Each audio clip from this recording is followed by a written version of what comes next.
자식이 6남매가 있는 가정의 이야기입니다. 6남매가 있는 가정. 근데 그 6남매가 한 어머니에게서 태어난 게 아니고 두 어머니에게서 태어난 자식 6남매가 있는 가정. 첫 번째, 두 번째, 세 번째는 본 부인에게서 태어났어요. 네 번째, 다섯 번째, 여섯 번째 자식은 이건 뭐라고 말해야 되죠? 두 번째 부인입니다. 두 번째 부인에게서 태어났습니다. 정말로 어렵고 어렵게 삶을 살았던 그 6남매의 가정. 근데 하필 첫 번째, 두 번째, 세 번째 자식을 낳고 키울 때는 그런 대로 집안이 살만했어요. 그래서 그 아버지가 그 세 아이를 공부를 잘 시켰습니다. 그리고 부인이 그때 돌아가셨어요. 또 재혼해가지고 네 번째, 다섯 번째, 여섯 번째 아이를 낳는데 하필 그때는 너무나 돈이 없고 가난하고 망한 상태가 되었습니다. 그래서 이 집은요, 넷째, 다섯째, 여섯째를 가리킬 수가 없었습니다. 첫 번째 아들은 영국의 해군 사관학교를 보내서 영국 세계에서 가장 강한 군대였던 영국 해군의 장교로 키웠습니다. 정말 유명한 그러한 장교였어요. 플로렌스라고 하는 장교인데. 그리고 네 번째부터는 이제 학교도 못 보냅니다. 전혀 못 보냅니다. 세월이 지나고 난 뒤에 이 집에 살기 위해서 영국에서 미국으로 이민을 시작했습니다. 초창기에 300년 전에 이민을 왔어요. 그리고 오니까 아무것도 재산도 없고 맨몸으로 자식 6과 두 번째 부인과 함께 왔어요. 그 농사를 짓는 거예요.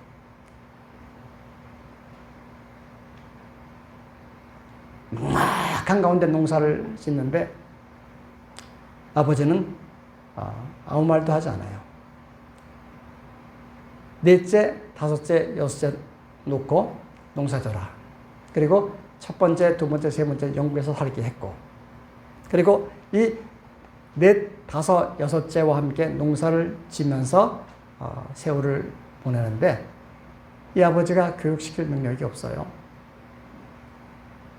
그때 이 네 번째 아들이 벌떡 일어나가지고 교회를 갑니다. 교회를 가서 목사님, 저 글 좀 가르쳐 주세요. 그리고 교회에서 목사님에게 하나하나 글을 배우기 시작하고 예절을 배우기 시작하고 그렇게 하면서 매번 시간 남은 교회를 가는 거예요.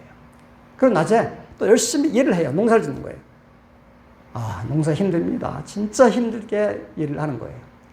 그러다가 이 네 번째 아이가 12살이 되었을 때 아버지가 갑자기 그 아이를 불러가지고 집 앞에 나가서 넓은 땅을 이렇게 지적하면서 여기에 너는 내가 하는 대로 해라 라고 하면서 아버지가 땅을 막 파는 거예요. 구덩이를 막 파요.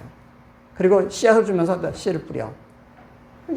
열심히 아버지는 막 땅을 파고 이 아들은 걷다가 씨앗을 뿌려 집어넣고 이제 덮고 물을 주고 그렇게 딱 하면서 아버지가 하는 이야기가 너는 지금부터 이게 네 거니까 잘 키워라.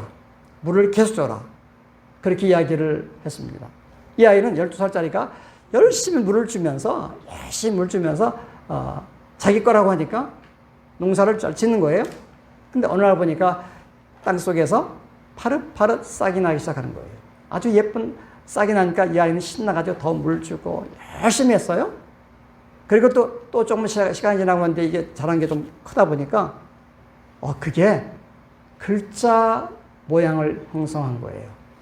이 씨앗이 떨어지고 구덩이 파가지고 자라는 그곳이 어떤 곳이냐면 그 글자를 쭉 연결했더니 글자가 되는데 굉장히 넓은 땅에 하는 거죠.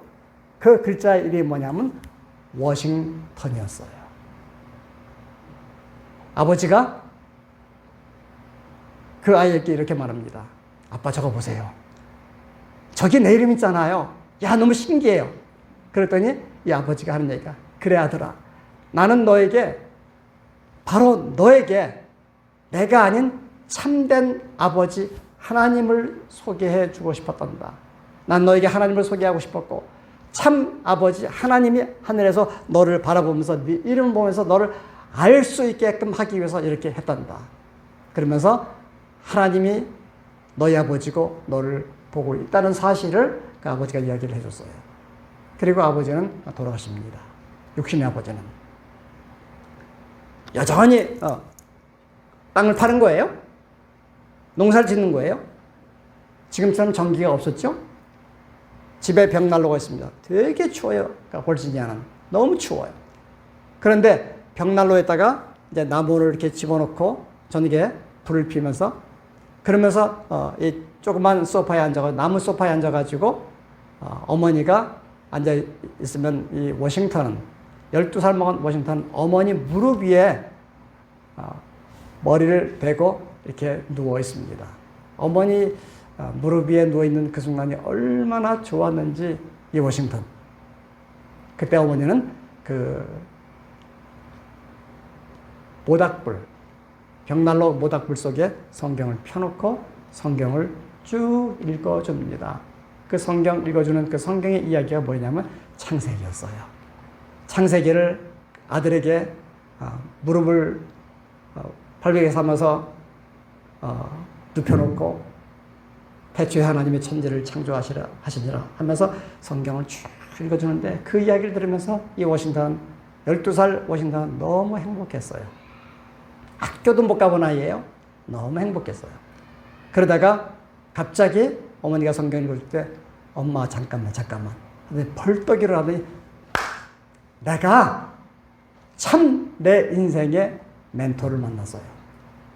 엄마가 놀래가지고, 뭔데? 누군데? 그때 이 엄마에게 했던 워싱턴의 이야기. 내가 발견한 멘토는 딱 한 사람.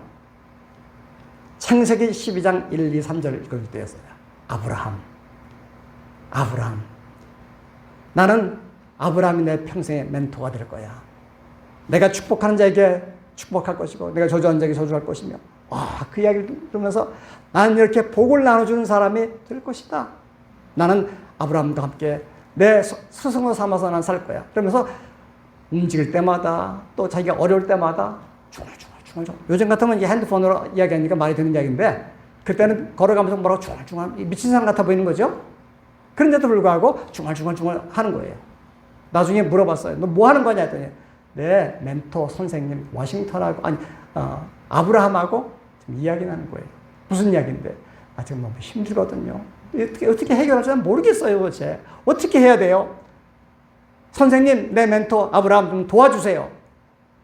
워싱턴은 죽을 때까지 어려울 때마다 계속해서 중얼대면서 자기의 멘토인 아브라함과 함께 이야기를 계속 나누면서 그의 문제를 해결하고 살아가는 그러한 사람이었습니다. 어머니는 여전히 성경을 읽어주는 거예요. 발베개를 하면서. 눈도 안 좋았을 거예요. 캄캄한데 벽난로에서 나는 그 불을 가지고, 낮에는 농사를 져야 되잖아요. 먹고 살아야 되니까. 그렇게 하면서 여전히 읽어주는데, 역대서를 읽고 열왕서를 읽고 그러면서 갑자기 또 이 워싱턴은, 난 또 한 사람의 내 멘토를 발견했습니다. 엄마, 난 이 두 사람처럼 될 거예요 라고 하는데, 두 번째 발견했던 멘토가 누구냐면 다윗이었습니다. 나는 다윗처럼 세상을 호령하는 그런 왕이 될 것입니다. 하나님이 나를 그렇게 하도록 섭리로 아브라함을 통해서 인도하셨으면 내가 믿습니다. 그러면서 섭리의 하나님, Providence God. 워싱턴은 일평생 그의 별명이 Providence God. 섭리의 하나님, 섭리의 워싱턴이라는 별명이 그의 일평생 쫓아왔습니다. 학교를 한 번도 안 다녔어요. 초등학교 문턱도 못 가봤어요. 그가 배웠던 모든 지식은 교회였고, 성경이었고, 말씀대로 기도하는 것이었고, 그가 맨 처음 미국의 대통령이 되었을 때 첫 번째 대통령이라는 것이 생겼을 그 당시에 그런 많은 사람 앞에 대통령임을 선포하는 서약식을 거행합니다. 그 성경 위에다가 손을 딱 얹었어요. 그 성경 위에 얹었던 그 성경은 자기 엄마가 자기에게 발베개 하고 읽어줬던 그 성경. 그 성경에 손을 얹고 맨 마지막에 서약에 이렇게 말합니다. Oh God, help me so. I'm weak. 하나님, 나 너무 약합니다. 하나님, 나를 도와주소서. 그리고 미국의 첫 번째 대통령이 되어집니다. 오늘날까지 대통령이 되어질 때마다 그 말을 성경에 손을 얹어놓고 누구든지 대통령 그렇게 하고 대통령이 되어집니다. 예수를 믿는 사람이든 믿지 않던 사람이든 간에 성경에 손을 얹어놓고 하나님, 난 약합니다. 그러니 이 나라를 통치할 수 있게끔 도와주십시오.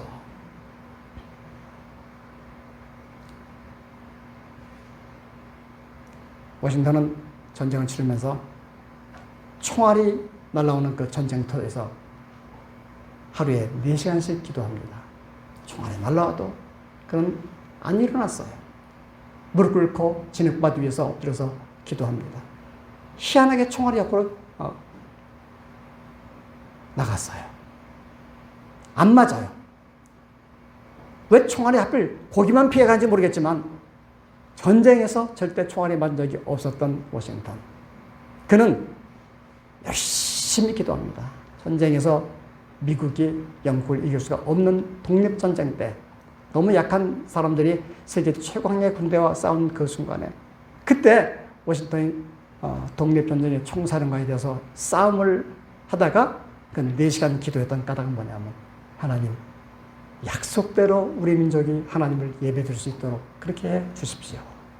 그리고 전쟁 계속한 그때에 프랑스의 세계 최강의 나라가 미국과 프랑스였는데 프랑스의 여왕의 사절이 찾아왔습니다. 워싱턴을 돕겠다고 찾아왔어요. 그의 부관이었던 헨리에게 이렇게 말합니다. 헨리, 당신의 사령관을 만나게 해주십시오. 그랬더니 그 부관이 뭐라고 하는지 아세요? 좀 기다려주세요. 아니, 왜? 좀 기다리시라고. 아니, 프랑스 여왕의 신설을 가져왔는데 대사인 나를 안 만나? 그랬더니 부관의 이야기는 딱 한마디였어요. 더 높은 분을 만나고 있어요. 도대체 누구를 만나길래 4시간이 지나고 난 뒤에 이제 안에 들어가시라고. 그래서 프랑스 대사가 프랑스 여왕의 신설을 가지고 그 천막 안에 딱 들어갔더니 거기에 허름한 한 남자가 무릎 꿇고 기도하고 있는 모습을 발견합니다. 그 사람이 워싱턴이었어요. 그리고 그때 이 프랑스 대사는 알았어요. 세상에 최고의 높은 분 하나님 만나고 있구나. 이 워싱턴이 이기겠구나. 미국이 이기겠구나. 그러면서 이 프랑스가 미국을 도와서 영국과 함께 전쟁을 하면서 미국은 승리합니다. 여러분, 제가 왜 이야기를 했냐면요. 세상에 어떤 조건도 필요 없어요. 조금 도움 돼요. 하지만 세상 최강, 최고 부하고 최고 능력 있는 그분을 내 아버지로 받아들이게 되어지고 믿고 영접하고 그분께 기도하고 그분께 의지하고 나가게 되어지면요. 인생은 하나씩 펴지는 역사가 있게 될 줄로 믿습니다. 누리게 될 거예요. 세상을 전부 지배하는 사람이 될 거예요.